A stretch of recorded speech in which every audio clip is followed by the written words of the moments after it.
монголчууд маань өөрөө одоо төсвөр хатуучилтаа гэх юм уу эсвэл амьдралын эрхээр ингээд одоо ажил гэж явсаар хагаад тоохгүй байсаар бол дандаа эцсийн тулахад буюу одоо өвөрмөс нурууны өвдөлт буюу одоо дандаа мэдрэл дамжсан мэдрэл дарагдсан ийм одоо баруун зүүн хөл рүү дамжсан ч юм уу ийм одоо мэдрэлийн гаралтай өвдөлт нь түлхүү ийм болчихж байна шүү. Одоо уламжлалтайгаа хавсарчгаар энэ чинь одоо уламжлалт юм шиг сэргийн цэцэг юм шиг ийм ойлголт хүнд төрүүлээд байгаа байхгүй. Ихэнх хөвчлөл бол дандаа сэргийн цэцгээр одоо дамжижээж буцаад хэвийн амьдралд орно л гэдгийг ойлгох хэрэгтэй. За сайн байна уу? Намайг инх таваа хөхтэй инх болдогддаг. За гэмсог судлалын салбар эмнэлгийн сэргийн цэцэг засгийн хэмжээр одоо 3 дахь жилдээ ажиллаж байна. За миний энэ одоо сэргийн эмч болох шалтгаан маань бол ерөнхийдөө энэ олон одоо тулгуур эрхтний асуудалтай ялангуяа энэ төрөлхийн одоо соохтой ийм одоо хүүхдүүдийг эрт оншилж эмчлэх хэсгүүднээс л энэ мэргэжлийг сонгосон байгаа. За сэргийн эмчилгээ гэдэг маань ерөөсөө л тэр хүний одоо алдагдсан үйл ажиллагааны чадварыг сэргээх, чадвар алдалтаас сэргийлэх, амьдралын чанарыг л сайжруулах гэсэн. Тэгэхээр амьдралын чанарт маш олон зүйл орж байгаа гэсэн. Тэр хүний бие махбод физиологийн үйл ажиллагаа, сэтгэл зүйн байдал, нийгмийн эдийн засгийн үйл ажиллагаа. Тэгээ энд мэдээж эдийн засгийн үйл ажиллагаа нь мэдээж чухал. Тэгэхээр тэр хүнийг бид нар богино хугацаанд нийгмийн харилцаанд оруулах хэрэгтэй гэсэн. Тэгэхээр нийгмийн харилцаанд богино хугацаанд оруулна гэдэг маань тэр хүнийг ажилд нь одоо аль болох богино хугацаанд оруулах шаардлагатай гэсэн. Тэгэхээр тэр хүн чинь нөгөө амьдралдаа буцаад хэвийн байдалд эргэн орно гэсэн үг. Тэгэхээр бид нар ерөөсөө сэргийн эмчилгээ бол ерөөсөө тэр альва нэг хүнд өвчлөлийн улмаас алдагдсан үйл ажиллагааг богино хугацаанд сэргээгээд амьдралын хэвийн байдалд нь оруулахад чиглэсэн энэ олон мэргэжлийн багаар тусламж үйлчилгээ үзүүлж байгаа. Ийм үйлчилгээг сэргийн эмчилгээ гэж нэрлэдэг. Тэгээ сэргийн эмчилгээнд нөгөө багийн гишүүд гэдэг нь маш чухал. Тэдний бас ойлгох хэрэгтэй. Манайхан болохоор одоо сувилагчч гэдэг, эмчч гэдэг. Тэгэхээр нэгт бол хөдөлгөөнсөлж байгаа. Тэгээ алдагдсан хөдөлгөөний үйл ажиллагааг бол сайжруулна. За хоёрт бол хөдөлмөсөлж байна. За энэ бол өдөр тутмын үйл ажиллагааны чадваруудыг, гарын нарийн нийлмэл хөдөлгөөний үйл ажиллагаа, танин мэдгүй чадвар гихчил. Тэгээд одоо бидний нөгөө орхигдсон одоо сэтгэл зүйн асуудал. Энэ яг энэ цаг үед бол сэтгэл зүйн асуудал хамгийн чухал. Тэгэхээр эмчилгээний бас 50% бол сэтгэл зүйн асуудал. Тэгэхээр энэ сэтгэл зүйн асуудал дээр бол тэр хүний маш олон жилийн турш одоо суусан тэр үзэл бодлыг одоо бид нар өөрчлөх шаардлагатай болчихж байна гэсэн үг. Ингээ хамтарч нэг баг болж ажиллахын тулд бидэртээ одоо баг болж ажиллах шаардлагатай гэсэн үг. Сэргийн эмчилгээнд орж байгаа. Тэнд бол ер нь бол өвчтөн гэсэн үг байхгүй. Бидний хамтрагч тэгээ тэр хүн одоо тэр хүний одоо гэрийн гишүүд нь бас бидний хамтрагч болж орж байна. Тэгээ нэг баг болоод нэг зорилгын төлөө өнөөдөр та алхаж сурах юм уу? Зогсож сурах юм уу? Эсвэл хоол идэж сурах юм уу? Эсвэл одоо туслах хэрэгслийн тусламжтай хувцас өөр өмсөж сурах юм уу? Туслах хэрэгслийн тусламжтайгаар зогсож сурах уу? Алхаж сурах уу гэхчлэн ийм зорилготой одоо багаар ажиллана гэсэн. Ингэжээч нэг зорилго дээр төвлөрөөд энэ эмчилгээг бол хийгдгээр онцлог. Пиццаг эмчилгээний хувьд бол бид нар бол одоо пиццгийн аргуудыг бол ашиглаж байгаа. Их хвчлэн бол дандаа цусан хангамжийн үйл ажиллагаануудыг сайжруулна. Эд эрхтэн үе, булчингийн үйл ажиллагаа, чангарсан булчин суллна, суларсан булчин чангална. Тэнд байгаа одоо эдийн нөхөн төлжөөл цусан хангамжийг сайжруулад одоо физиологийн процессын дасан зохицох юм механизмд нь оруулаад өгч байгаа юм эмчилгээ. Тэгэхээр нөгөө ямар тоног хүчин чадалтай тоног төхөөрөмжөөс хамаарна. Тэгээ энгийн одоо тоног төхөөрөмж ах бол хөвчлэн шинж тэмдэг одоо намдах буюу шинж тэмдгийн эмчилгээ болчихж байна. Өвдөлтийн менежмент хийгээд шинж тэмдэг. За тэгээд одоо алдагдсан үйл ажиллагааны чадвар дээр бид нар туслах хэрэгсэл гэдгийг бол одоо ярьж байгаа. Тэр бол одоо тархины саата хүүхдүүд бол ийм динамик чиг, статик чиг гэдэг ийм чигүүдийг ашиглана. Одоо хуруу угуулахад ийм чиг ууз, энэ чинь хөдөлгөөний хязгаарлаад уурсан хэсгийг бол хамгаалж байна. Тэгээ өрөвсөл одоо үүсгэхээс нэмж хамгаалж байна гэсэн. Хүндрэлээс нь сэргийлж. Одоо энэ хүндрэлээс сэргийлж байгаа эмчилгээ болох гэдэг байгаа байхгүй. Тэгээ мөчн таарсан байх юм бол протез юм. Тэгээд тэр хүн хөдөлгөөний одоо эрх чөлөөнд яаж одоо туслах хэрэгслийн тусламжтайгаар явах юм. Ингээд яаж нийгмийн харилцаанд ороод одоо ажиллаа хийгээд ажиллагаа нийгмийн харилцаанд орж чадж байгаа юм бол тэр хүний сэтгэл зүйн үйл ажиллагаа нь хэвэн болно гэх чиглэлд. За тэгэхээр энэ олон мэргэжлийн баг заавал одоо энэ сэргийн төв гэдэг зүйлд буюу энэ сэргийн заавал байх багуудын гишүүд гэсэн. Одоо хилцэл мэрэгчлэлтэн бол одоо тусдаа бэлтгэж байгаа. Уучин бол хөлмөрсөлж бол орлож хийдэг байсан. Тэгэхээр хилцэл нь тусдаа залгуурын үйл ажиллагааны асуудал, ярих чадварын асуудал гэдэг. Тэгээ энэ дээр бас ахаад тусдаа мэрэгчлэлтэн ингээд ажиллана. Тэгээд энэ хүний одоо тархины хаалт гэх юм уу, тархины гэмтэл гэх юм уу, энэ одоо эмгэгүүдэд маш олон тооны чадвар алдж байгаа. Тийм учраас маш олон тооны мэрэгчлэлтэн ажиллана гэсэн. Бага чадвар алдах юм бол яг хөө цөөхөн мэрэгчлэлтэн бас орж ажиллана гэсэн. Түүгээрээ л юу нь ялгаатай. Тэгээд дэлхийн нийтийн одоо чиг хандлага маш олон мэрэгчлийн баг нэг өвчтөнээр ингээд ажиллах нь хамгийн үр дүнтэй л гэж үзэж байна гэсэн. За ямар тохиолдолд гэвэл ер нь одоо архаг өвчлөлттэй болж байгаа тохиолдлууд гэсэн. Тэгэхээр үүнд нь ямар вэ гэхээр янз бүрийн одоо архаг өвдөлтүүд бийж байна. За одоо энэ өвдөлтийн менежмент гэдээ бас хүмүүс ярьдаг болсон байгаа. Өвдөлт намдаах тарилгууд гэж бас ярьдаг. Тэгээ өвдөлт зөөвргүй байх нь хүний үндс эрх гэж үзэж байгаа. Тэгэхээр өвдөлтөөс болоод их шаналаад байх юм бол сэргийн сахимчд хандах хэрэгтэй. Аливаа нэг асуудлаа шийдэж чадахгүй мухардалд орох юм бол бас сэргийн сахимчд хандах хэрэгтэй. Яг тэгэхээр тэр хүн нэг чанартай амьдрахын тулд яг юу нь болоод байгаа мухардалд орчиж байна гэсэн. Тэгээд аль нэг чадвар нь алдагдаад байх юм бол ярих чадвар нь юм уу, алхах чадвар нь юм уу, тэнцвэрийн үйл ажиллагаа нь юм уу, харах чадвар нь юм уу, сэтгэн бодох гихчлэн. Тэгэхээр энэ өдөр тутмын үйл одоо хийгдэж байгаа энэ үйл ажиллагааны дундаас алийг би хийж чадахгүй хин нэгний хараад байдалд орох гээд байгаа. Эсвэл аливаа нэг одоо ялангуяа энэ одоо хугарал гэмтэл бэртэл ч юм уу те. Тэгээд одоо хүзүүн нурууны эмгэг ер нь тулгуур ихтэн одоо сэргийн сах бол маш олон тооны төрөлтэй. Тэгэхээр хавдар байх юм бол хавдрын сэргийн сах байна.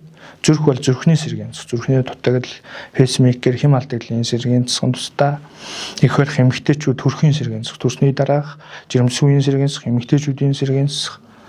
За нэмээд одоо спортын сэргийн сах. За тэгээд тулгуур ихтэн байх юм бол одоо үе өмч тулгуур ихтний сэргийн сах, дотрын сэргийн сах, дутуу шүрлийн сэргийн сах гэрчлэн ингээд хуваагдаад явчихна. Тэгэхээр ихэнх хөвчлөл бол дандаа сэргийн сахаар одоо дамжижээж буцаад хэвийн амьдралдаа орно л гэдгийг ойлгох хэрэгтэй. Одоо хүмүүс болохоор аливаа өвчлөлт тусаал одоо сэргийн сах хэмжлэгийг аавна гэдэг ойлголттой байна. Нэг одоо эмслийн дараа ч юм уу заавал сэргийн сах аавна гэсэн нийтлэг ойлголт юм байна. Тэгэхээр одоо аливаа өвчлөөс өрсөн сэргийлэхийн тулд бид нар бас сэргийн сах хэмжлэгээ байгаа гэсэн. Тэгэхээр анхдагч өрсөн сэргийлэлт гэж байна гэсэн сэргийн сах. Тэр нь яг уу одоо энэ бидний хүн ам нийтлэг байгаа хүзүүн нуурны эмгэг сэргийлэхийн тулд сэргийн сах хэмжид үзүүлээд эрт үзүүлээд тэр өвчлөөс сэргийлэх одоо зөв хэм маяг дэглэм эмчилгээ дасгал эмчилгээг авах хэрэгтэй гэсэн. Зөвөнтэй холбоотой мэрэгчлээ шилтгааллах өвчлөл за тэгээд толгуур ихтнийхээ эмгэгүүдийг эрт онцлуулж байна гэсэн. Тэгэх юм бол тэр одоо спортын тамирчин байлаа гэх юм бол тэр хүн өөрөө төрөлхийн ямар перформанс буюу одоо бүтцийн анатомын алдагдaltaй. Үүнээс болоод цаашаа тэр хүн ямар спортын одоо гэмтэл авах боломжтой ч юм уу. Тэгэхээр энэ одоо анхдагч үлсэн сэргийлэх гэдэг дээр бас үзүүлж явах хэрэгтэй байна. За хоёрдогч үлсэн сэргийлэлт бол энэ өвчин одоо туслаа энэ өвчнөөс үүдсэн хоёрдогч хүндрэлээс сэргийлж байгаа гэсэн. Тэгэхээр одоо хоёрдогч хүндрэл нь юу гэдэг нь цусны одоо бүлэнд бөглөл үүсгээс сэргийлж байгаа юм уу? Эсвэл одоо цаашаа хам хавдар нэгсгээс сэргийлээд байгаа юм уу? Тэгэхээр тухайн одоо хүндрэлээс нь сэргийлж байгаа нь бол хоёрдогч үлсэн сэргийлэлт. Тэгэхээр одоо дийлэнх клиникт хийж байгаа нь бол дандаа хоёрдогч үлсэн сэргийлэлт гэдэг. За дараа чинь гуравдагч үлсэн сэргийлэлт гэж байна. Тэгээ гуравдагч үлсэн сэргийлэлт нь бол ерөөсөө тэр хүнийг богино хугацаанд нийгмийн одоо амьдралд нь хэвэн оруулах буюу нийгмийн оролцоог хязгаарлагдахаар сэргийлэх хэрэгтэй. Тэгээ энэ гурван одоо үлсэн сэргийлэлт бол сэргийн сах хийж байгаа. Тийм учраас үлсэн сэргийлэх байдлаар сэргийн сах эмчид одоо хандаж, үзүүлж, хянуулж сурах хэрэгтэй байна. Архаг өвчлөл ялангуяа. Тэгээд хяналт байхгүй болчоор тэгээд дахиад сэдрэлийн тоон нэмэгдээ, тэгээ үйл ажиллагааны чадвар алт нь нэмэгдээд байна. Тэгээ үүнээр нэмж хэлэхэд бол сэргийн сах дээр одоо хугацаа хамгийн чухал. Хугацаа алдчих юм бол тэгээд тэр хүн альва нэг өвчлөөс үүдэлтэй тэгээ үлдэц гэдэг зүйлтэй үлдэж чинь тэгээд тэр үйл ажиллагаа сэрхэхгүй л гэсэн үг. Ямар нэгэн мэслийн оролцоотой юм уу өөр юмны тусламжтайгаар баг зэрэг сэрэх боломжтой. За хүзүүн нурууны эмгэг бол одоо Монголд л амар замраа алдсан байна. Тэгэхээр ямар эмчилгээ үр дүнтэй вэ? Энэ эмчилгийн энэ өвчний яг шалтгааныг арилгаж чадчихна үү гэдэг дээр хүн болго өөрсдөө одоо дүн хийх ёстой. Тэгэхгүй бол одоо ингээд 3 сарын барийн курс хийчээ тэгээ хүний одоо нуруу нугастай ингээд ажиллаад байх нь одоо яг үр дүнтэй эмчилгээ байж чадах уу? Тэгэхээр сэргийн сах бол ер нь хоёр чиглэлээр. Нэгт бол сэргийн сах эмчилгээ. Тэгээ хоёрт одоо мэдрэлийн эмсэл. Тэгээ мэдрэлийн эмслийн эмчтэй үзүүлээд хаалганы заалтгүй эсвэл заалттай байсан ч тэр хүн одоо өөрөө нөгөө мисэлд орё гэсэн санал хүсэлтэй байх юм бол орж болно. Мисэлд орохгүй гэсэн юм хүсэлтэй байх юм бол сэргээнсэх эмчилгээгээр гэсэн энэ хоёр чиглэл явж иж асуудал шийдэгдэнэ. Тэгэхээр жишээ нь үзүүн нурууны хувьд бол булчингийн үйл ажиллагааны систем ажиллаж байгаа шүү. Тэр нуруу доктортой болж иж асуудал шийдэгдэнэ. Тэрнээс одоо ганц одоо булчин чангарсан хүмүүс бол зүгээр энгийн одоо нурууны йогт ч юм уу яваад тэгээ нурууны асуудал шийдэгдэнэ гэсэн. Тэгэхээр нурууны эмгэг тустай байдаг гэсэн. Тэгэхээр үзүүн нуруу одоо энэ тулгуур ихний асуудал бол дандаа сэргээнсэх тэгээд дандаа хоёр чиглэлрүүл салгана шүү дээ. Одоо үе юмш тулгуур ихтэн бол сэргээнсэх тэгээд гэмтлийн эмч ч юм уу тий. Сууж ажиллаж байгаа хүмүүсийн бол одоо суугаа үед бол нуруунд дээр ирж байгаа одоо жиргэвч хүмүүс буюу дискийн даралт бол одоо босоо үеийнхээс өндөр байна гэсэн. Тийм учраас зөв суугаад нуруу одоо арцэг буруу суух юм бол арцэг нь иргэнэ. Тэгээ арцэг эргээд бол тухайн одоо булчингийн ажиллах механизм маань бол буруу болно. Дээрээс нь дандаа ингээ богиносон нэг байрлалд удаан суух нь булчингийн үйл ажиллагааны алдагдлыг нэгтгүүлсгэн. За цаашаа дамжираад бол одоо тэр нурууны жиргэвч мөгөөс буюу дискийн өөрчлөлт өгнө гэсэн. За ингээд дискийн өөрчлөлт өгчих юм бол тэр бол хөрмөс нурууны өвдөлт болоод эмчилгээ нь бол одоо илүү нарийн болно гэсэн. Сууж ажиллаж чинь тийм удаан сууж гин удаан утас оролдож чинь үүнтэй холбоотой хүзүүн нурууны эмгэг бол хамгийн түгээмэл. Тэгэхээр хөгжиж байгаа орон ч гэсэн одоо тулгуур ихний эмгэг дотроос бол хүзүүн нурууны эмгэг тэргүүлдэг. Тэгэхээр энэ сэргийлэх гол юм бол ерөөсөө зөв одоо сандлан дээр суух хэрэгтэй байх нь байна. Компьютерийнхээ өндөр ширээ сандалныхаа өндрийг зөв тохируулах хэрэгтэй. Тэгээд хэд удаан суухгүйгээр менежмент хийх хэрэгтэй. Тэгээд тогтмол одоо дасгал сонголтын дасгалууд хийж явах хэрэгтэй. Ингэм бол энэ одоо заавал одоо эмчд хандах шаардлага байхгүй. Өөрөө өөртөө одоо баг эмч болоод ингээд энэ хүзүүн нурууныхаа өвчнийг өөрөө удирдах явах боломж байгаа гэсэн. Яг тэгэхээр ахаг өвчлөл хүн болгонд энэ нурууны өвчлөл асуудал тулгарна гэсэн үг. Дийлэн хүнийх бол хүндэрсэн хэлбэрт. Тэгэхээр монголчууд маань өөрөө одоо төсвөр хатуучилтаа гэх юм уу? Эсвэл амьдралын эрхээр ингээд одоо ажил гэж явсаар хагаад тоохгүй байсаар бол дандаа эцсийн тулахад буюу одоо өвөрмөс нурууны өвдөлт буюу одоо дандаа мэдрэл дамжсан, мэдрэл дарагдсан ийм одоо баруун зүүн хөл рүүгөө дамжсан ч юм уу. Ийм одоо мэдрэлийн гаралтай өвдөлт нь түлхүү ийм болчихж байна гэсэн. Хайцсангуу залуу насныхны хувьд бол одоо чилж өвдөх зөвөртэй байна. Булчин чангарсан, богиноссон байрлууд хит удаан байсан. Тэгээ саяны одоо буруу байрлалуудаар хит удаан байсан ийм хүмүүс маань. Тэгээд дээрээс нь одоо нэг тагалт гэдэг зүйл байгаа. Тэгэхээр хөвлийн дотоод даралт маань ингээд ихсээд эрэнгүүд нурууны хотгор маань нэмэгдээд ингээд булчингийн агшилтууд маань нэмэгдээд явчихна гэсэн үг. Яг жирэмсэн үетэй адилхан хүндийн төв нь өөрчлөгдөөд ингээд арын булчингийн агшилтууд хэмээхээс хэд дахин агшаад ирэхээр тэгээд шилэх зөв нуруугаар өвдөх зөврүүд байнгын илэрнэ л гэсэн. За энэ гам буюу одоо дэглэм эмчилгээ гэж байна тустай. Тэгэхээр энэ дэглэм эмчилгээ бол одоо энэ цочмог өвчнөр өвдөд энэ өвчин одоо бүрэн эдгэрэх цаашлаад энэ архаг хэлбэрт шилжиж байгаа энэ байдал бол ерөөсөө дэглэмээс хамаарна гэсэн. Тэр өвчин ахиас сэдрээд өвдөхгүй тул тэр хүн дэглэмэл барих хэрэгтэй. Дэглэмэл бариад ах юм бол тэр өвчин бол одоо ингээд дасан зохицоод физиологийн төвшин ингээд дасан зохицоод хэвэм яваад байна л гэсэн үйл ажиллагаа. Тэгэхгүй дэглэмэл барихгүй бол тэгээд сэдэрч өвдөнө гэсэн үг. Ахиад цочмогоор ч юм уу цочмогдуур байдлаар ч юм уу ингээд өвдөлт нь нэмэгдэж орж ийн гэсэн. Тэгэхээр дэглэм эмчилгээ бол одоо миний хувьд бол 50% орчим хувийг эмчилгээний хамгийн чухал хэсгийг эзлэн гэсэн. Тэгэхээр сэргээн цогт бол одоо хоригдсон хөдөлгөөнүүдийг хийх юм бол одоо нуруунд дээр л да нурууны эмчилгээ нь бараг 50% дэглэм. Тэр хүн дэглэм бариг нуруугаа зөв хамгаалах техникийг эзэмшээд зөв ингээд нурууныхаа одоо биомеханик хөдөлгөөнийг хадгалж ингээд явж чадахгүй байх юм бол 10 хоног эмчилгээ хийлээ. Нэг буруу хөдөлгөөн хийхэд тэр өвчлөл буцаас сэдвнэ л гэсэн үг байхгүй. Тэгэхээр эмчилгээ ямар ч үр дүнгүй болно гэсэн. Тэрнтэй адилхан 5 хоног антибиотикийг 8 цагаар уугахад яг 8 цагаар уух юм бол энэ үр дүнтэй эмчилгээ болно. Энийг ууж чадахгүй юм бол энэ өвчлөл ингээд цаашаа нахад үргэлжлэх юм уу эсвэл сэдрэх байдлаар ирнэ гэсэн. Эсвэл антибиотик ууж байхдаа тийм эмийг одоо халуун ногоо тоолч маригтарс одоо газ дундаг ууж болохгүй гэдээ эмч зөвлөчөөд байхад уугаад тэгээд ингээд ороод ирээд энэ таны бичсэн эмчилгээ үр дүнгүй байна гэд хэлж байна гэдэг чинь бол тэр хүн 100 өөрөөсөө шалтгаалсан дэглэм эмчилгээг байгаагүй л гэсэн. Тэгэхээр энэ дэглэм эмчилгээнд дээр бол хүн болгон маш чухал шүү гэдгийг л ойлгох хэрэгтэй. За тэгэхээр нөгөө сэргээнсэх эмчилгээний өөрх нь онцлог. Хувь хүн тохирсон дасгалыг л хийлгэнэ. Сүм болгонд адилхан дасгал хийнэ. Тэгэхээр одоо маш олон тооны инфлюенсерүүд зөвлөж байгаа. Ийм дасгалыг хийвэл энэ таны өвчлөл зүгээр болно. Тэгэхээр тэр хүний энэ өвчлөг үүсгэж байгаа шалтгаан нь өөр байх юм бол эмчилгээний шал ондоо болно гэсэн үг байхгүй. Тэгэд нөгөө баримтлах дэглэм нь бас ондоо болно шалтгаанаас хамаарат.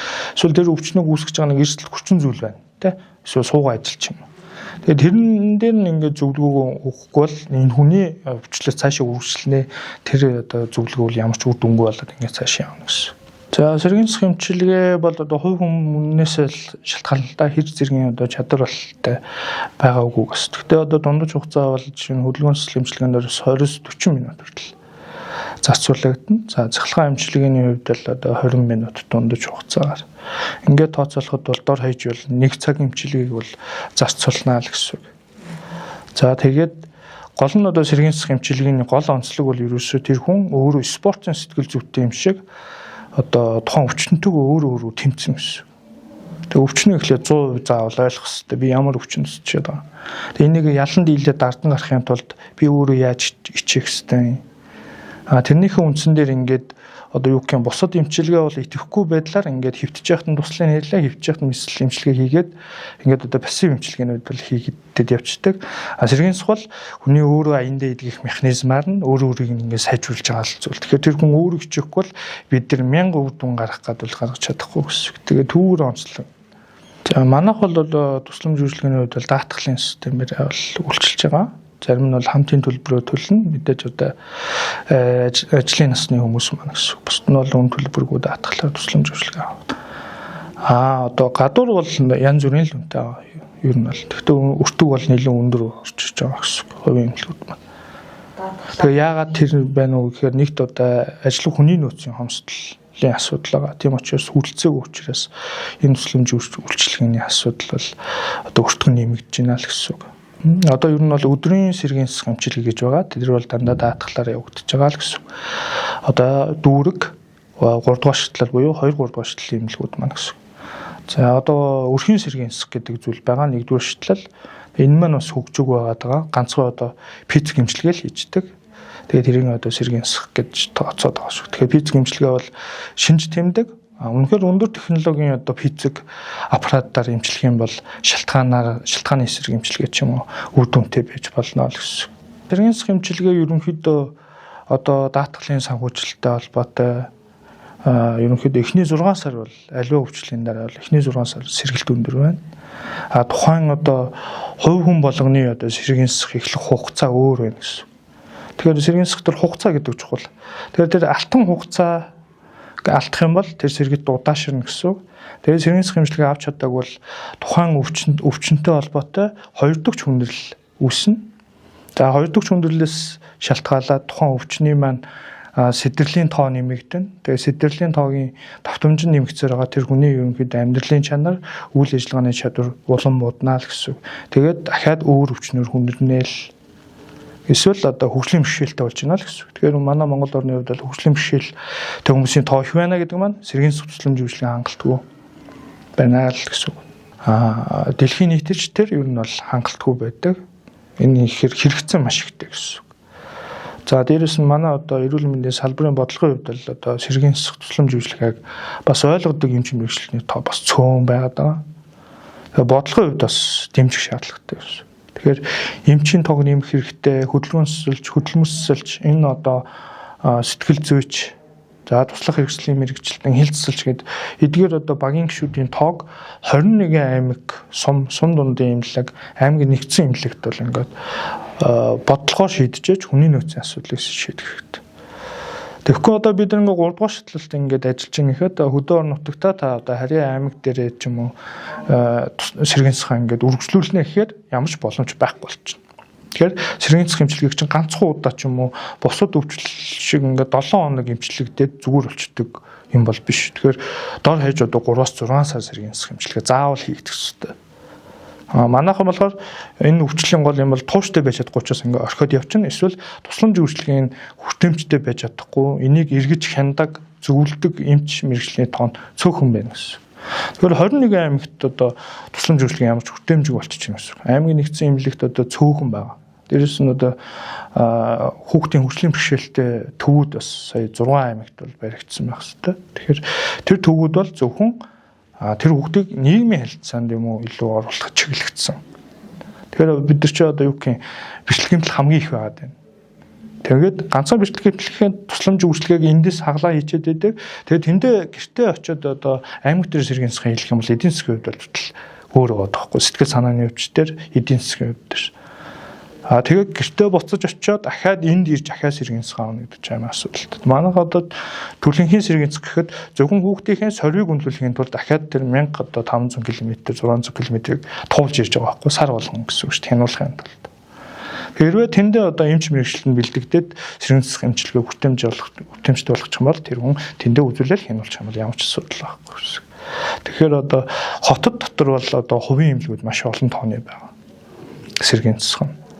Дээрээс нь улсын 1, 2, 3 дугаар төв эмнэлэг болон 3 дугаар шатлын эмнэлэг, 2 дугаар шатлын эмнэлгүүдээр сэргийн тусламж үйлчилгээ байгаа. Өрхийн эмнэлэгт бол хангалтгүй ганцхан физик эмчилгээг одоо өрхийн сэргийн засаг гэж андуураад тэнд бол зөвхөн шинж тэмдгийн өвдөл намдах эмчилгээг л үзүүлж ирнэ гэж ойлгох хэрэгтэй. Энийг одоо хүрний нөөцийн орон тоог нэмэхгүй байна гэдэг маань энэ тусламж үйлчилгээг ойлгохгүй байна л гэсэн үг. Юу нь л тэгэхээр одоо сум дундын эмнэлэг аймгийн нэгдсэн эмнэлгийн одоо дарга нар бол ойлгохгүй байна.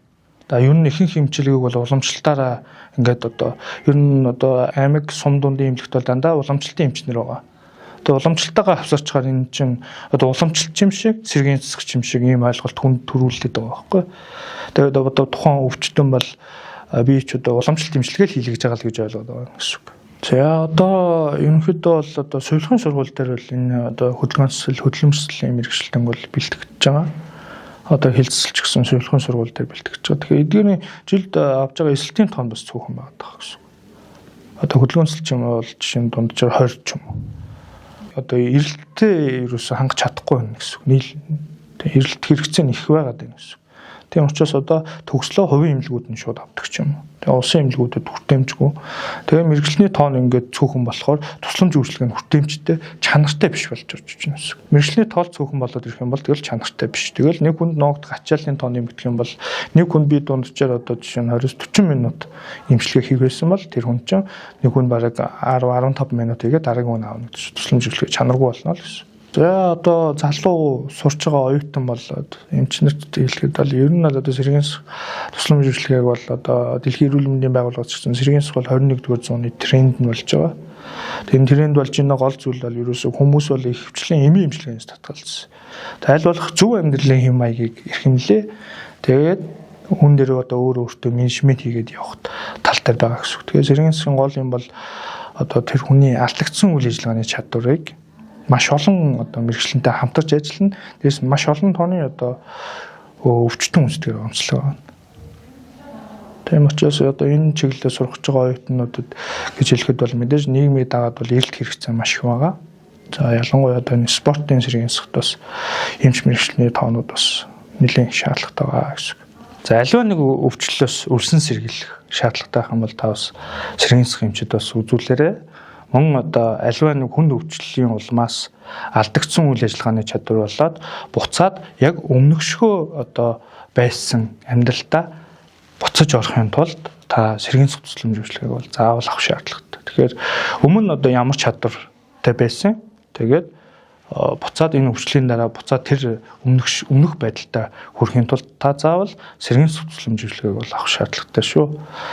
Дээрээс нь та нэмээд одоо хөгжлийн бэрхшээлтэй ч юм уу аль эсвэл аль нэг эрхтний соог асуудалгүй одоо 100% цаашаа эрүүл болоод ингээд ахаг өвчлөл сэдэрлэгүүгээр чанартай амьдрий гэвэл заавал сэргийн тусламж үйлчилгээг бол авах шаардлагатай.